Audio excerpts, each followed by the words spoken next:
शिखंडी का जन्म काशी के राजा द्रुपद के घर हुआ था। शिखंडी जन्म से एक कन्या थी और उनका नाम शिखंडिनी रखा गया।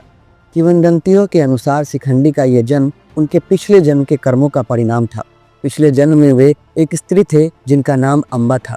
अम्बा का जीवन कष्टों से भरा हुआ था। वो काशी की राजकुमारी थी और भीष्म द्वारा स्वयंवर से अपहरण कर ली गई थी। हालांकि भीष्म ने ये अपहरण अपने भाई विचित्रवीर्य के विवाह के लिए किया था।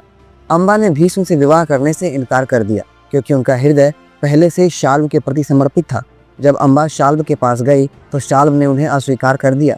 इसके बाद अम्बा ने भीष्म से बदला लेने की प्रतिज्ञा ली। तब अम्बा ने जंगल में जाकर घोर तपस्या की और भगवान शिव को प्रसन्न किया।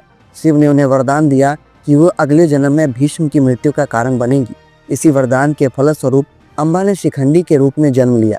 शिखंडी का जन्म स्त्री के रूप में हुआ, लेकिन उनका पालन पोषण पुरुष के रूप में किया गया। उनके माता पिता ने उन्हें एक पुत्र की तरह पाला क्योंकि राजा द्रुपद को एक पुत्र की आवश्यकता थी। ये बात समाज से छुपाई गई कि शिखंडी वास्तव में एक स्त्री है। शिखंडी ने अपने जीवन का प्रारंभिक भाग शिक्षा ग्रहण करने में बिताया। उन्होंने अस्त्र शस्त्र विद्या, युद्ध कला और धर्मशास्त्र की शिक्षा प्राप्त की। गुरु द्रोण और अन्य ऋषियों से उन्होंने ज्ञान अर्जित किया।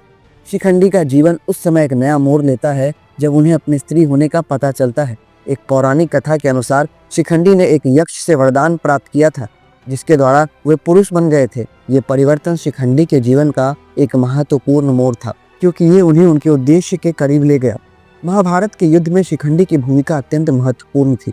वे पांडवों की ओर से युद्ध में शामिल हुए। शिखंडी को भीष्म पितामह के खिलाफ खड़ा किया गया क्योंकि भीष्म ने प्रतिज्ञा की थी कि वे कभी किसी स्त्री पर शस्त्र नहीं उठाएंगे। शिखंडी को युद्ध के दौरान अर्जुन के रथ पर बिठाया गया और अर्जुन ने शिखंडी की आड़ में रहकर भीष्म पर प्रहार किया था। भीष्म जानते थे कि शिखंडी का जन्म स्त्री के रूप में हुआ था, इसीलिए उनके खिलाफ उन्होंने शस्त्र नहीं उठाए। इस तरह शिखंडी की उपस्थिति के कारण भीष्म को पराजित किया गया। शिखंडी का जीवन मुख्य रूप से भीष्म पितामह के मृत्यु के कारण बनने के लिए हुआ था। ये उद्देश्य उनके पिछले जन्म के कर्मों और शिव के वरदान के कारण निर्धारित हुआ था।